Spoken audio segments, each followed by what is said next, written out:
Today I've come to one of the most iconic and probably most Yorkshire sounding of places that I've been to in a long time, Top Withens. It's said to be the inspiration for Emily Brontë's famous novel Wuthering Heights, and the reason that I've come here today is to share with you a 5-step process to breathe mood and atmosphere into your photos.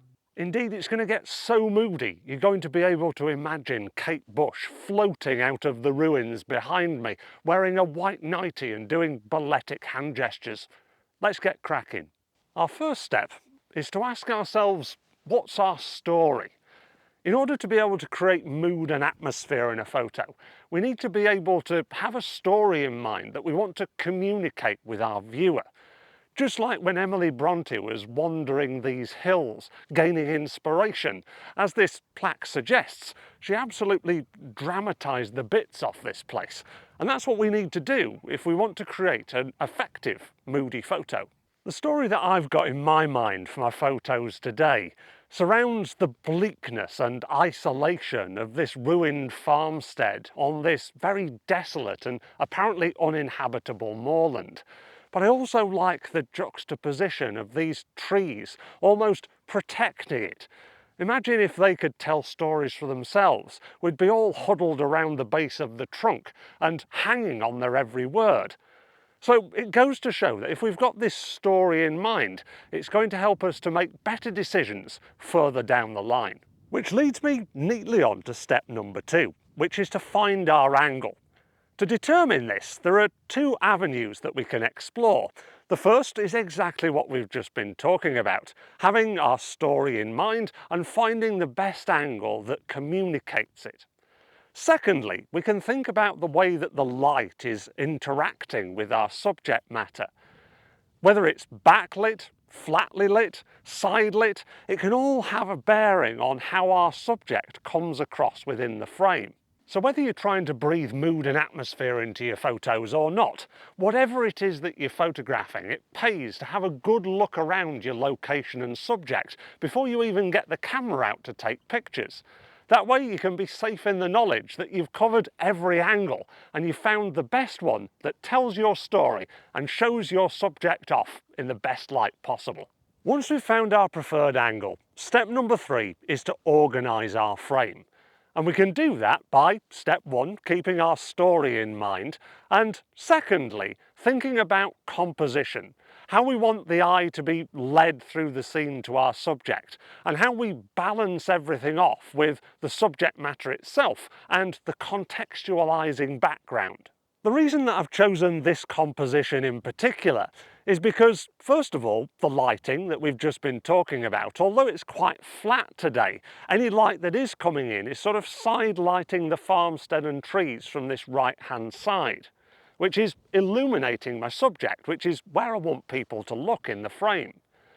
Secondly, I've placed the farmstead and trees on the left-hand third because I've got this bit of wall that's decaying in the foreground, providing foreground interest, but also leading the eye on that diagonal through the bleakness of these moorland grasses towards the main subjects themselves. That is then all isolated within this beautiful bleak area of moorland, which is giving a bit of negative space to the frame, which is another great way to inject a little bit of mood, but also showing off the context of the bleakness of the landscape. All of this should come together to not only tell our story, but also show it off in a visually appealing way. So, that's the visual stuff taken care of, but what about our camera technique? One of the best ways to breathe mood and atmosphere into your photos is, step 4, and drum roll please, slightly underexposing your shots. Moody. Now I don't mean underexposing so much that your photograph looks like a black cat at night time, although that probably would be quite moody.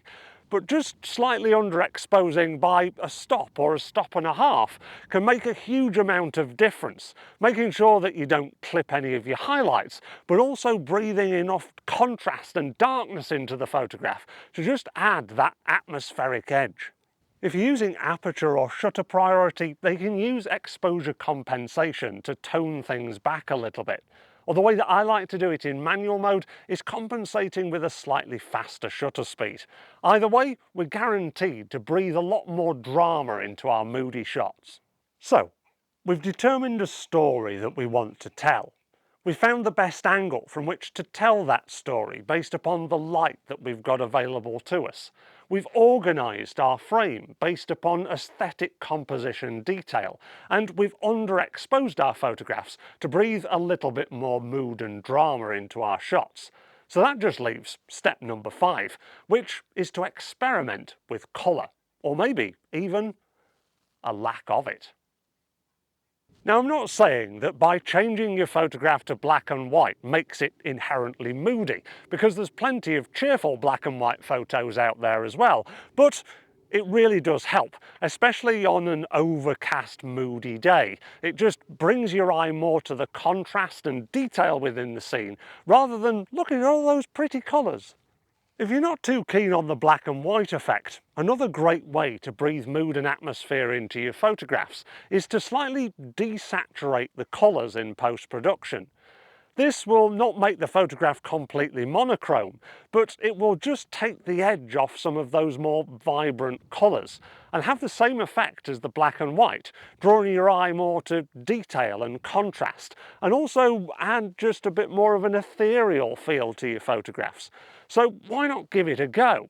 Another great little extra tip is to go to your curves tool in your post-production software and just slightly raise the bottom left-hand corner point.